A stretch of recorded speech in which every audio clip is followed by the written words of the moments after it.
오늘 저는 지난 안식일에 이어서 니고데모를 통하여 얻는 교훈에 대해서 계속해서 생각해 보면서 말씀의 은혜를 나누고자 합니다. 예수님은 니고데모가 진리를 탐구하는 사람임을 알았습니다. 방문의 목적을 예수님은 아셨고, 그래서 이제 니고데모에게 하신 이 말씀이 굉장히 중요한 그런 의미를 담고 있기 때문에 한 번 더 이 말씀의 은혜를 나누고자 합니다. 니고데모는 거듭나기 전에는 말하자면은 영감의 선지자의 표현에 의하면은 인간 도덕가에 불과했습니다. 우리가 거듭나지 않는다면은 그냥 종교 생활일 뿐입니다.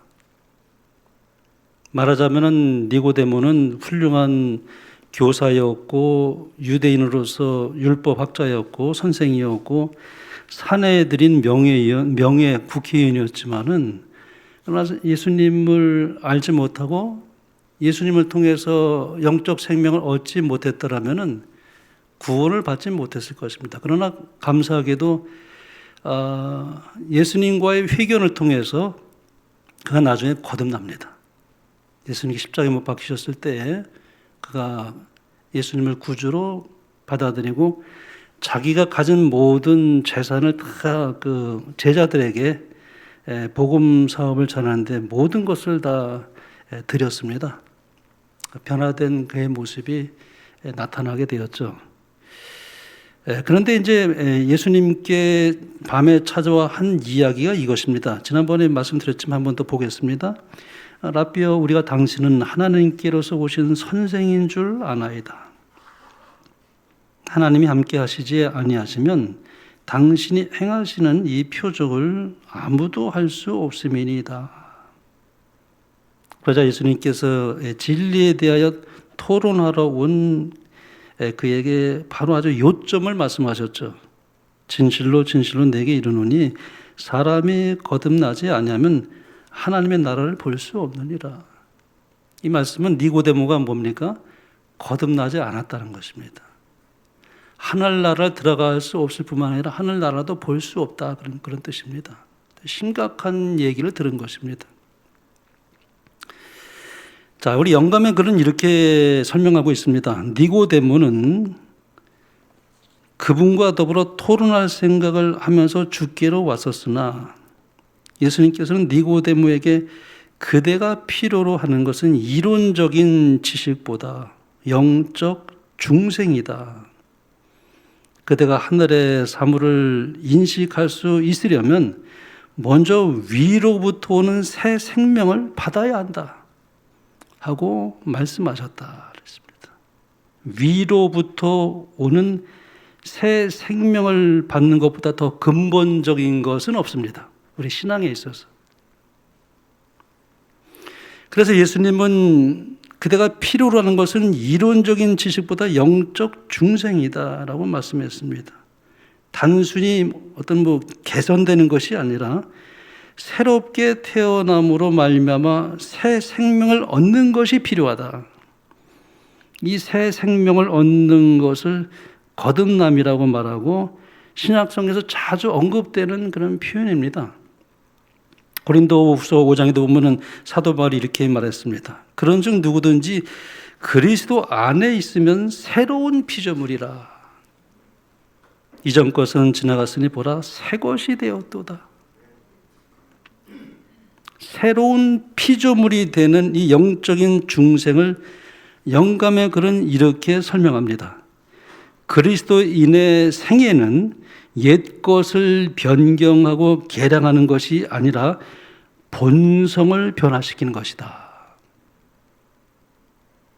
자신과 죄에 대하여는 죽고 전혀 새로운 생명으로 나오는 것이다. 이런 변화는 성령의 효과적인 역사에 의해서만 이루어질 수 있다. 한 글을 더 보겠습니다.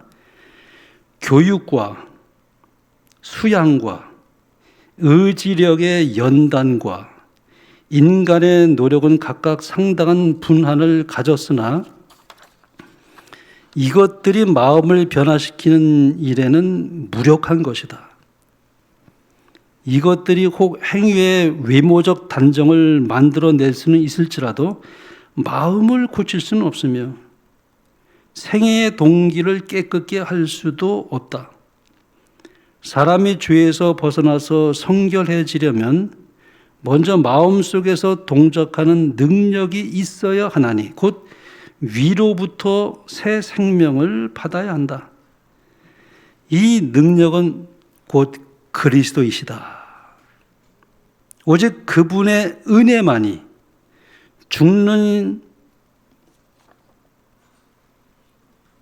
죽은 심령의 기능에 생기를 주어서 그것을 하나님께로 즉 거룩한 데로 이끌 수 있다. 얼마나 우리가 알아들을 수 있는 명쾌하고도 단순하고도 아주 잘 설명된인지 모릅니다. 거듭남에 대해서 아주 잘 설명해 주고 있지 않습니까? 예수님께서는 니고데모에게 이 새 생명의 그 의미를 깨닫도록 하기 위해서 바람을 예증으로 이제 들어서 설명합니다. 바람이 임의로 불매 네가 그 소리는 들어도 어디서 와서 어디로 가는지 알지 못하나니 성령으로 난 사람은 다 이러하니라. 성령으로 난 사람의 특징을 제가 이제 제목을 이렇게 붙여봤는데요. 성령으로 난 사람은 다 그러하니라. 너희는 바람을 보지 못한다.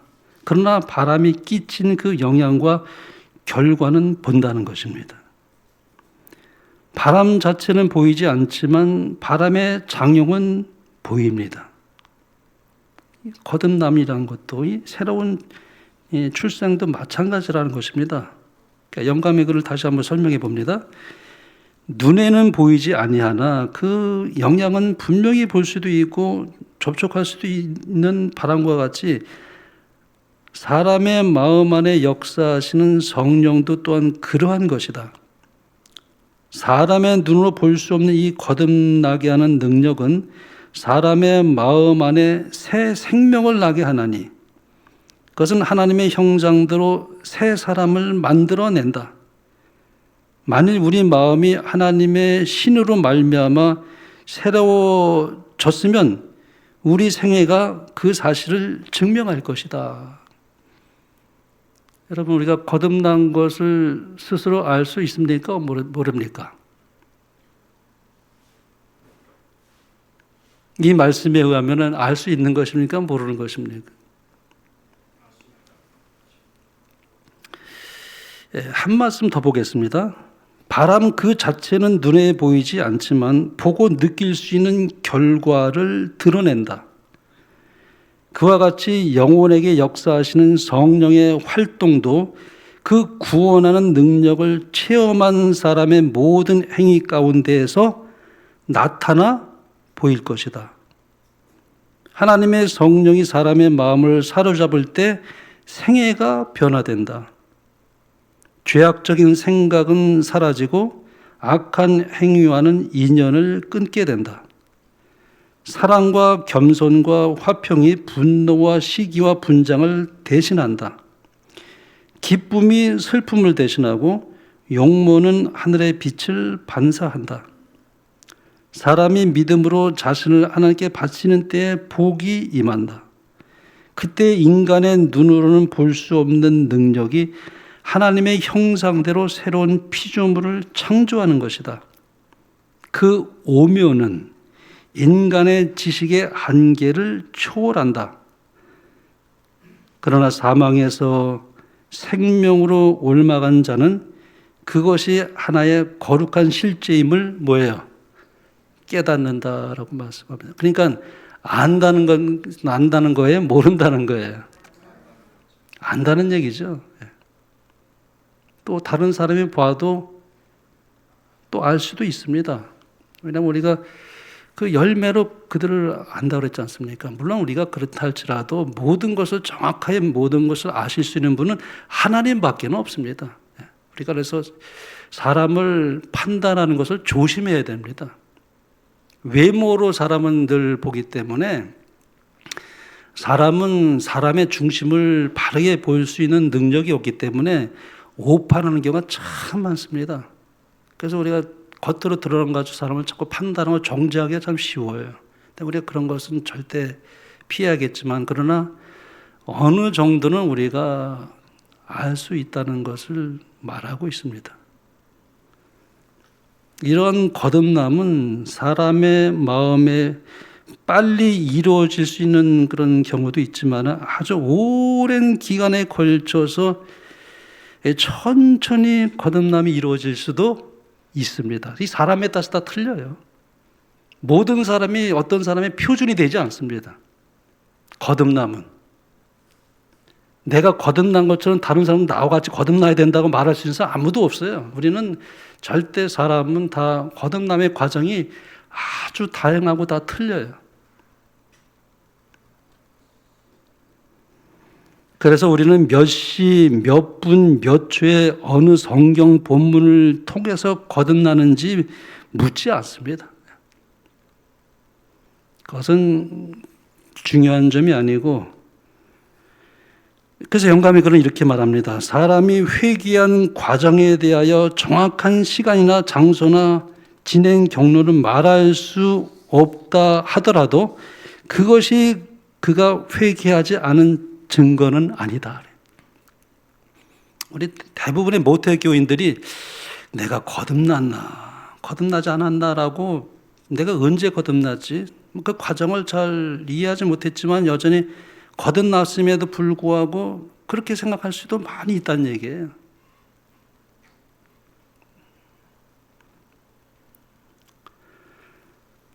그러나 자신이 정말 새로이 태어났는지 거듭난지 확인할 필요는 우리가 있죠. 그렇다면 자기가 거듭났는지 아닌지 어떻게 판단할 수 있을까요? 영감의 글은 명쾌하게 이렇게 설명합니다. 누가 마음을 지배하는가? 그것입니다. 여기 이렇게 말합니다. 누가 마음을 지배하는가? 우리의 생각이 누구에게 있는가? 우리가 누구에 대하여 말하기를 좋아하는가? 우리의 가장 열정적인 애정과 우리의 최대의 정력을 누가 지배하고 있는가? 우리가 그리스도께 속한 사람이라면 우리의 생각은 그에게 있을 것이요. 그를 생각함이 우리의 가장 즐거움이 될 것이다. 저들이 전에 미워하던 것은 지금에는 사랑하게 되고 저들이 전에 사랑하던 것은 지금은 미워하게 될 것이다. 우리의 허물과 죄가 많은 자로서 그리스도께로 나아가서 그의 사유하시는 은혜를 입는 때에는 사랑이 우리의 마음속에서 솟아오른다. 그건 내게서 나오는 게 아닙니다. 이 하나님의 성령이 하나님의 사랑을 우리 마음에 부어주신다 그랬어요. 하나님의 사랑은 내게서 나오지 않습니다. 하나님에게서 오는 거예요. 근데 나에게는 그런 마음이 없어요. 내가 어떻게 다른 사람을 불쌍히 여기는 마음을 가질 수 있을까? 내가 어떻게 다른 사람에게 굉장히 아주 인색했는데 내가 어떻게 다른 사람에게 이렇게 관대한 마음을 가지게 되었지? 나는 옛날에 굉장히 친절하지 않은 사람이었는데 내가 어떻게 다른 사람에게 또 친절해질까? 이건 내게서 나오는 게 아니에요. 새로운 생명이 나를 그렇게 만드는 것이 이렇게 자연스럽게 나타난 것입니다. 그걸 얘기해 주고 있습니다.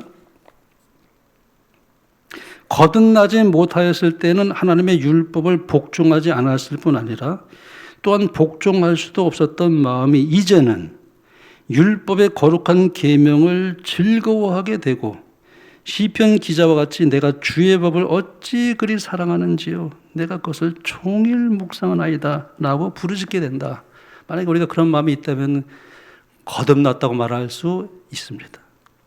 근데 우리가 이러지 못했을지라도 또 너무 심할 것이 아닙니다. 난 이런 사람이 못 되는데 난 그럼 거듭나지 못한 것이 아닌가? 그렇게 우리는 실망하지 말라. 자, 영감의 글이 이렇게 말합니다. 그리스도의 사유하시는 사랑을 알고 하나님의 자녀가 되기를 간절히 원하지만 저의 품성이 불완전하고 저의 생애가 결함이 많은 것을 느낌으로 저의 마음이 과연 성신으로 말미암아 거듭났는지를 의심하는 자들이 있다. 그렇지 않습니까? 나는 앞에 있는 서두에 있는 말씀처럼 난 살지 못하는데 난 그럼 거듭나지 않았나 보다 라고 의심할 수 있죠. 그런 사람들에게 향해서 권면하는 말씀입니다. 이러한 자들에게 나는 말하노니 낙심하여 뒤로 물러가지 말라. 우리는 우리의 부족과 과실로 인하여 예수님의 발 아래 엎드려 눈물을 흘려야 할 때도 자주 있을 것이다. 그러나 우리는 낙담하지 말자. 비록 우리가 원수에게 실패를 당하였을지라도 우리는 하나님에게서 버림받거나 싫어하는 바 되거나 배척당한 것이 아니다. 결코 아니다. 그리스도께서 하나님 우편에 앉아 계셔서 우리를 위하여 중보하고 계신다. 얼마나 희망을 주는 말입니까? 내가 내 자신을 볼 때, 내가 정말 거듭난 사람인가? 난 정말 내 자신을 봐도 실망스럽고, 나는 정말 낙심이 될 수도 있고, 나는 정말 믿음도 없고, 열심도 없고, 전도도 열심히 하지 못하고, 여러 가지 부족투성인데 나는 정말 거듭나지 못한 사람이 아닌가? 실망하지 말라는 것입니다.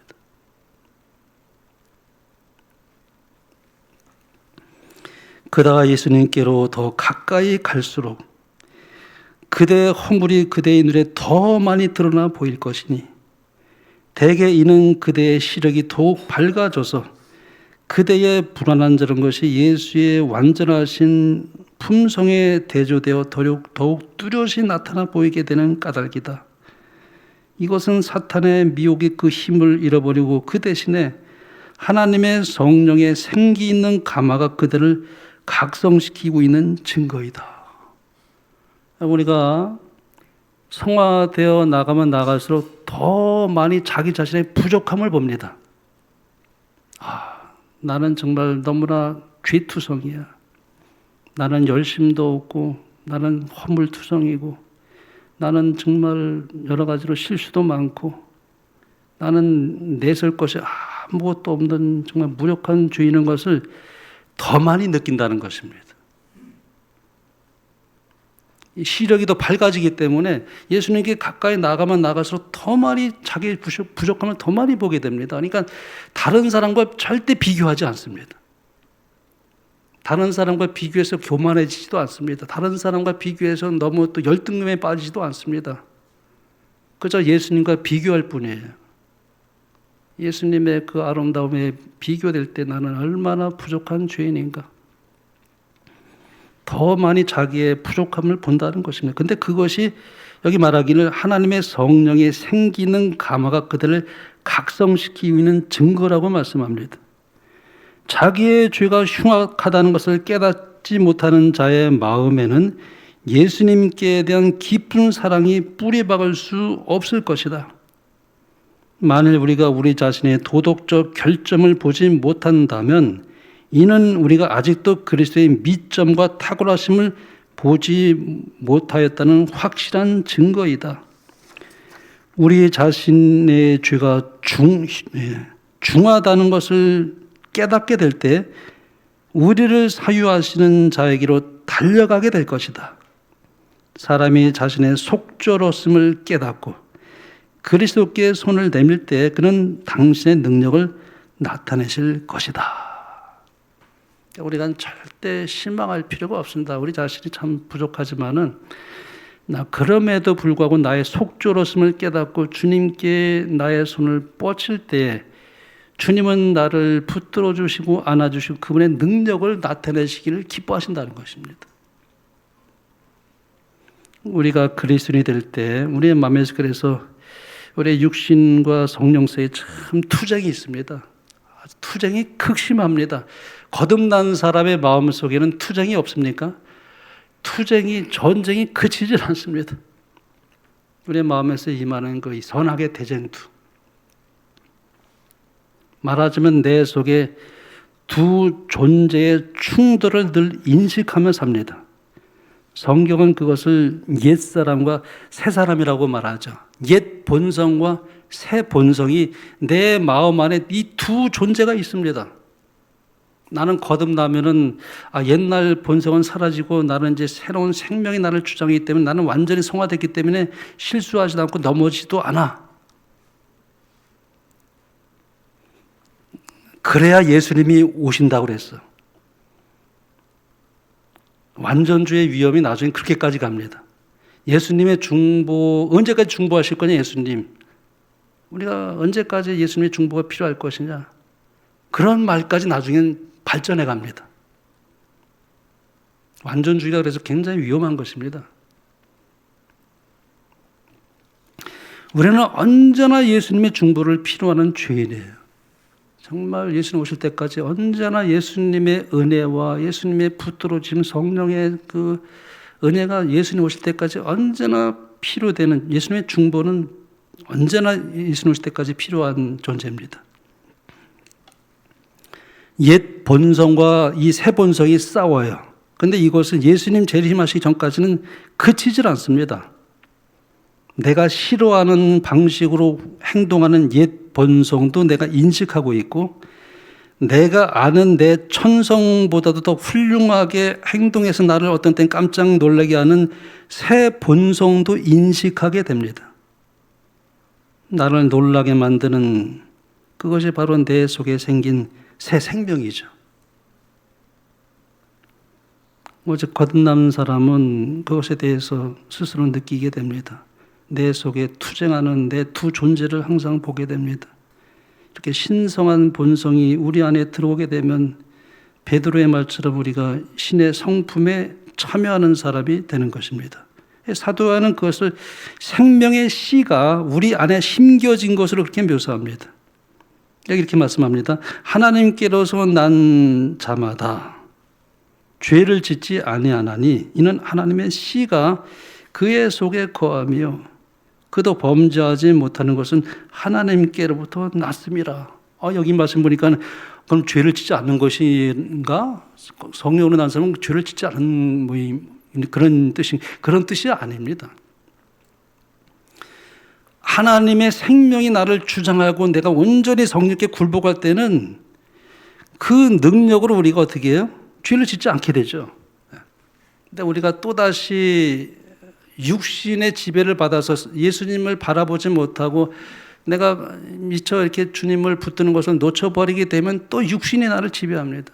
그러나 만약에 성령이 나를 끊임없이 지배하도록 내가 그렇게 살 수만 있다면 죄를 짓지 않을 수 있는 것이 가능하다라는 말은, 그래서 우리가 생각으로까지도 죄를 짓지 않을 수 있다라고 그렇게 말을 하지만은, 그러나 그것은 하나님의 생명이 나를 그렇게 만들기 때문에 그렇다는 말이지, 나는 그래서 이제 성령을 거듭났으니까 죄를 짓지 않는 것이야 라고 말하는 것은 굉장히 또 오판입니다. 또 완전주의가 이것을 또 엉뚱하게 얘기를 합니다. 내가 이것을 참 사람들은 잘 구별하지 못하면은 또 엉뚱한 해석을 해서 이걸 또 사람을 또 그렇게 하고 있어요. 새 생명은 옛 생명과는 너무나 다르기 때문에 원래 타고난 옛 본성과는 너무나 다르기 때문에 우리가 놀라게 되는 것입니다. 그것은 내가 하는 것이 아니라 내 속에 계신 예수님이 행하는 거예요. 나에게 소원을 두고 행하게 하신다고 했습니다. 하나님의 본성은 타락한 인간의 본성과는 너무나 대조되는 것입니다.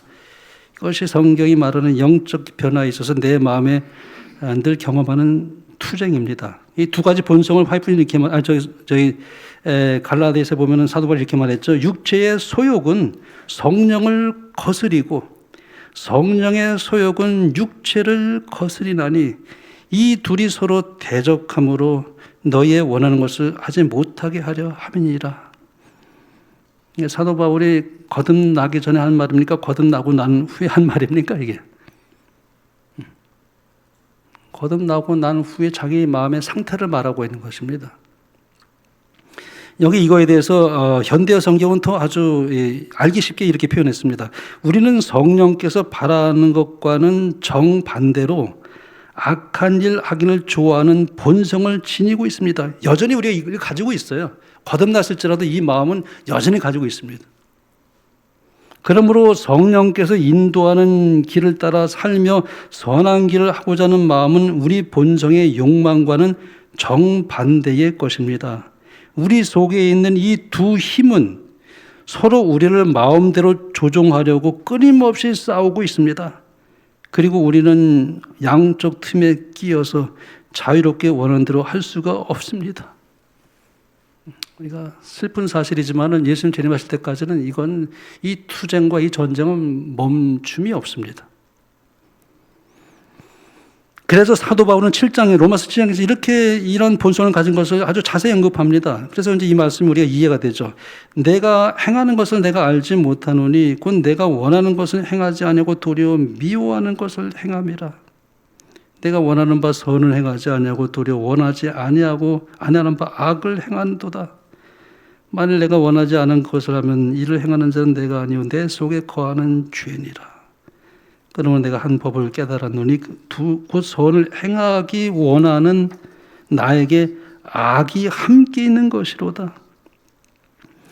이게 로마서 이 7장에 있는 말씀은 회심하고 난 다음에 이런 고백을 할 수 없다고 또 그렇게 주장하래요. 그렇지 않습니다. 회심하고 난 후에도 여전히 우리는 이러한 투쟁을 경험합니다. 나에게 악이 함께 있는 것, 이 투쟁을 우리가 경험하는 것이죠. 내 속사람으로는 이런 말 할 수 없죠. 회심하지 않은 사람은 이런 말 할 수 없습니다. 내 속사람으로는 하나님 법을 즐거워하되, 거듭난 거예요. 거듭난 사람이지만은 내 속사람으로는 하나님의 법을 즐거워하되 내 지체 속에서 한 다른 법이 내 마음의 법과 싸워 내 지체 속에 있는 죄의 법으로 나를 사로잡는 것을 보는도다. 오라 나는 권고한 사람이로다. 이 사망의 무에서 누가 나를 건져내랴. 우리 주 예수 그리스도로 말미암아 하나님께 감사하리로다. 그런즉 내 자신의 마음으로는 하나님의 법을, 육신으로는 죄의 법을 섬기노라.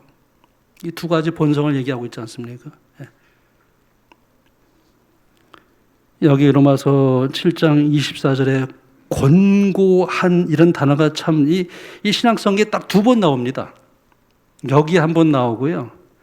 라오디게아 교회 계시록에 말할 때 네가 권고하고 가라는 것을 보지 못하는도다 할 때 그 권고한 말이 딱 두 단어가 이 신약성경에 기록되어 있습니다.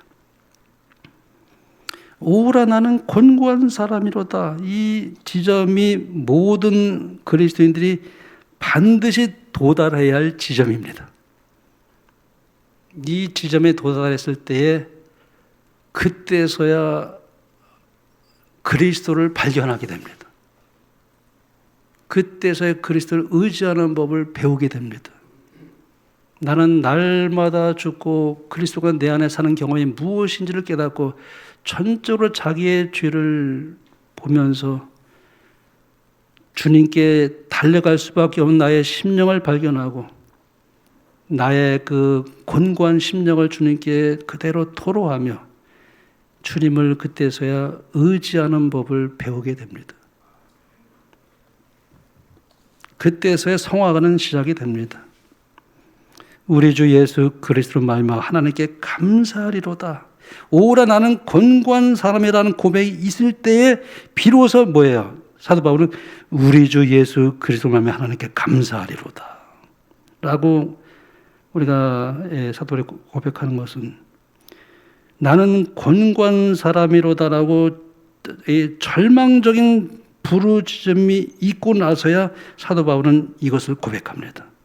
먼 동이 트기 전에 가장 캄캄한 밤이 있어야 하듯이 먼저 죽어야 부활이 있듯이 하나님께서만이 주시는 참된 평안이 있기 전에 통회하는 밤이 있어야 하듯이 오라 나는 곤고한 사람이라다. 이 사망의 몸에서 누가 나를 건져내라. 이 절망적인 부르짐이 있기 전에는 로마서 8장의 겸에 들어가지 못하게 되는 것입니다.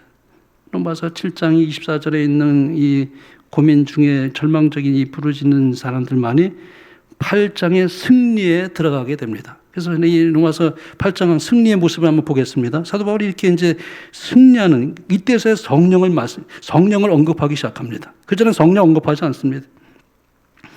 그러므로 이제 그리스도 예수 안에 있는 자에게는 결코 정죄함이 없나니 이는 그리스도 예수 안에 있는 생명의 성령의 법이 죄와 사망의 벌써 너를 해방하였습니다. 율법이 육신으로 말미암아 연약하여 할 수 없는 그것을 하나님은 하시나니 곧 죄로 말미암아 자기의 아들을 죄 있는 육신의 모양으로 보내어 육신의 죄를 정하사 육신을 따르지 않고 그 영을 따라 행하는 우리에게 율법의 요구가 이루어지게 하려 하심이니라. 육신을 따르는 자는 육신의 일을, 영을 따르는 자는 영의 일을 생각하나니 육신의 생각은 사망이요 영의 생각은 생명과 평안이라. 육신의 생각은 하나님과 원수가 되나니 이는 하나님에게 굴복하지 아니할 뿐만 아니라 할 수도 없습니다. 육신에 있는 자들은 하나님을 기쁘시게 할 수 없느니라. 만일 너희 속에 하나님의 영이 거하시면 너희가 육신에 있지 아니하고 영에 있나니 누구든지 그리스도의 영이 없으면 그리스도의 사람이 아니라. 또 그리스도께서 너희 안에 계시면 몸은 죄로 말미암아 죽은 것이나 영은 의로 말미암아 살아있는 것이니라. 그러므로 형제들아 우리가 빚진 자로 돼 육신에게 져서 육신대로 살 것이 아니니라. 너희가 육신대로 살면 반드시 죽을 것이로되 영으로서 몸의 행실을 죽이면 살리니 무릇 하나님의 영으로 인도함을 받는 사람은 곧 하나님의 아들이라. 승리하는 사도 바울의 고백입니다. 이 두 세력이 투쟁하지만은 내가 육신으로는 비록 무력한 죄인이지만은 그러나 하나님께서 내게 생명을 주셨어요. 성령을 부어 주셨어요. 그 성령을 내가 붙드는 거예요. 내가 선택하는 거예요. 내가 육신을 선택하느냐, 성령을 선택하느냐. 내가 성령을 선택하면 성령이 나를 그렇게 승리케 만들어준다는 것입니다. 내 힘으로 되는 것이 아니라. 우리는 반드시 그래서 로마서 7장 24장의 그 경험이 필요합니다. 내가 얼마나 곤고한 존재인지를 우리가 알 때에 그때서 예수님을 의지하는 법을 배우게 되니까요. 우리는 정말 중요한 영적 과정을 사도 바울이 그렇게 표현했습니다. 여하튼 우리가 칭의를 말하든지 이 성화를 말하든지 간에 복음의 공식이 있습니다. 똑같습니다. 그것은 내가 아니라 오직 그리스도입니다. 이 공식들 중에 어떤 의미에서 가장 어려운 부분이 첫 번째 부분이에요. 내가 아니오라고 하는 것이 참 어려운 거예요. 내가 아니오라고 말할 수 있는 사람은 그리스도께서 주인이 되시는 거예요. 내가 그리스도의 십자가에 못 박혔나니 그러지 이는 내가 사는 것이 아니요 그리스도께서 이제 내 안에 사는 것이라. 나는 아니라 오직 그리스도다.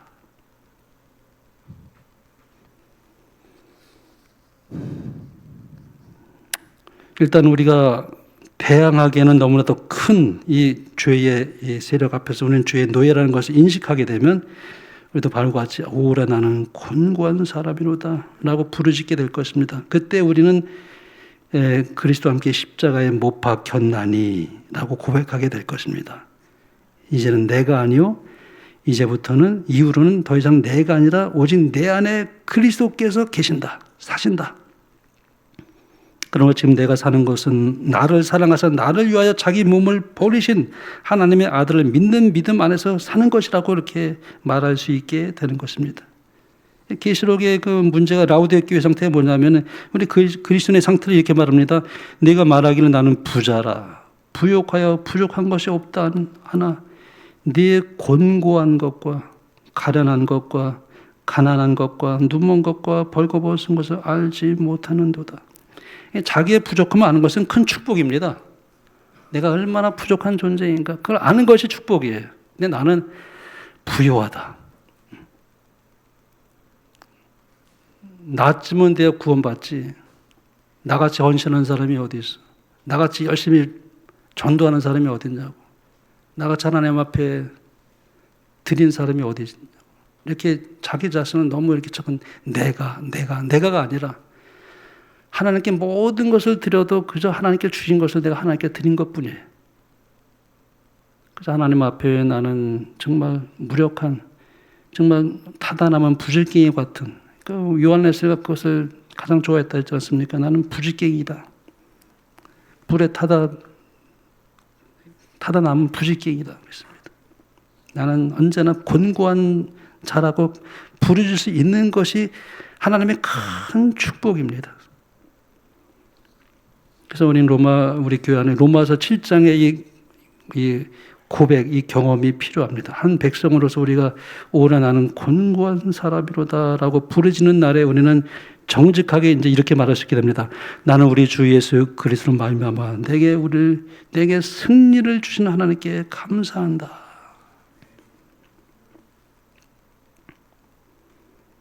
우리가 우리 자신의 죄가 얼마나 더러운 옷과 같음을 통감하게 될 때 그리스도의 의의 흰 옷을 오직 믿음으로 받아 입어 의롭게 될 수가 있습니다.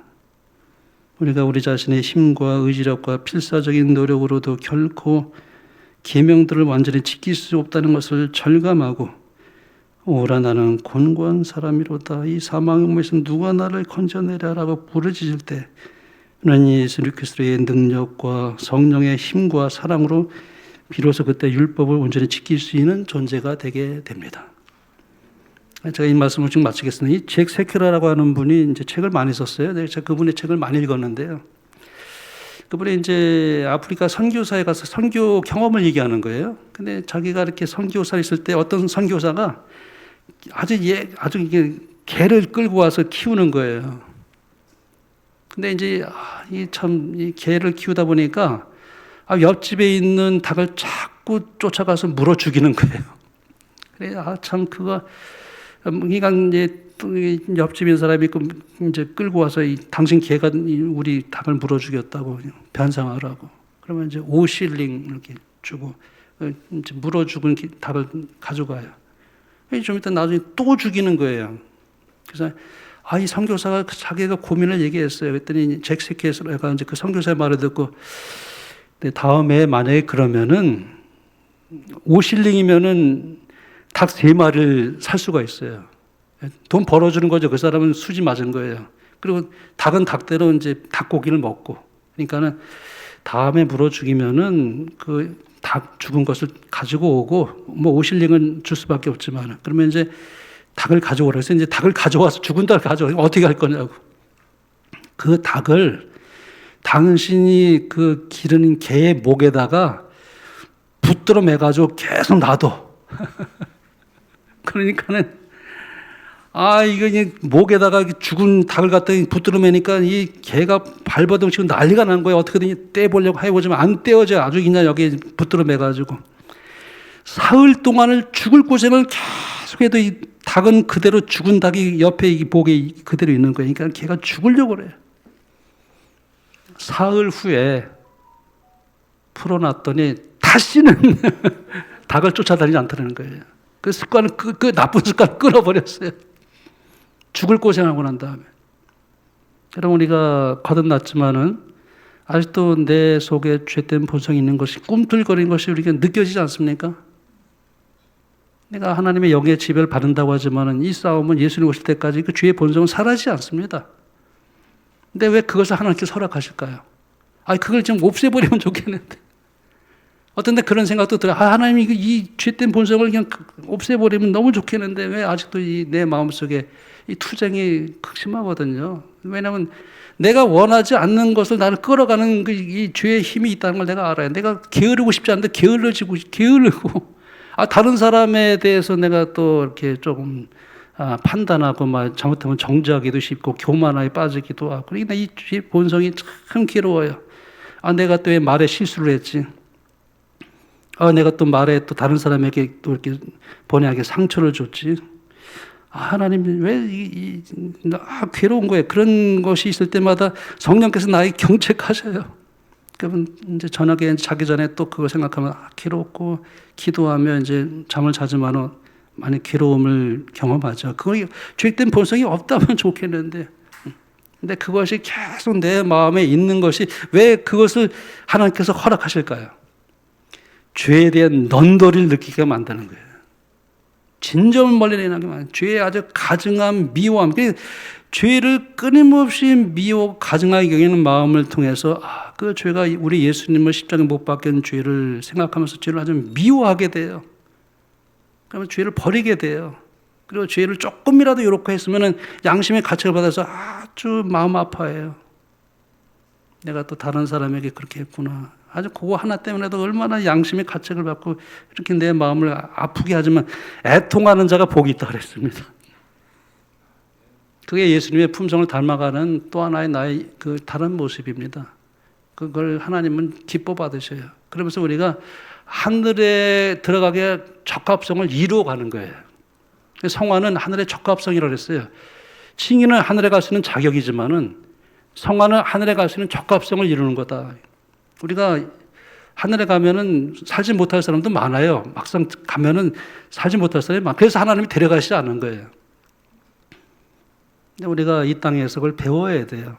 그래서 우리가 우리의 부족함을 배우면서 겸손을 배우게 되고 희생하는 것을 배우게 되고 다른 사람을 배려하는 것을 배우게 되고 그래서 자꾸만 내가 예수님 품성을 닮아갈 때 내 죄가 그런 것을 더 경험할 때마다 애통하는 심령이 크면 클수록 더 하나님의 은혜가 더 충만히 임하게 되면서 우리를 변화시킵니다. 참 또 다른 우리의 모습이죠. 역설적이지만 그래서 우리는 이 두 본성이 항상 싸우고 있습니다.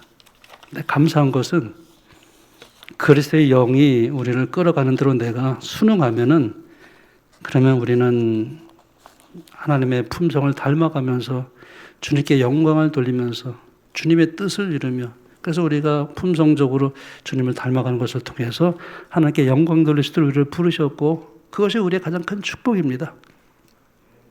주님 오실 때까지 우리가 비록 연약하고 실수하고 무력한 우리의 죄된 존재이지만 그러기 때문에 더 예수님을 바라보고 의지할 수 있도록 내가 비록 내 속에 죄의 본성은 있지만 그것을 남겨두는 그 이유는 그러나 그것 때문에 더 주님을 의지할 수 있는 법을 배우게 될 수 있는 하나의 그런 하나님의 허락하시는 이 축복이라는 것을 생각하면서 그 안에서 늘 우리가 감사하며 투쟁하며 승리하는 그런 삶으로 하나님께 영광 드리길 바라면서 말씀을 마치겠습니다.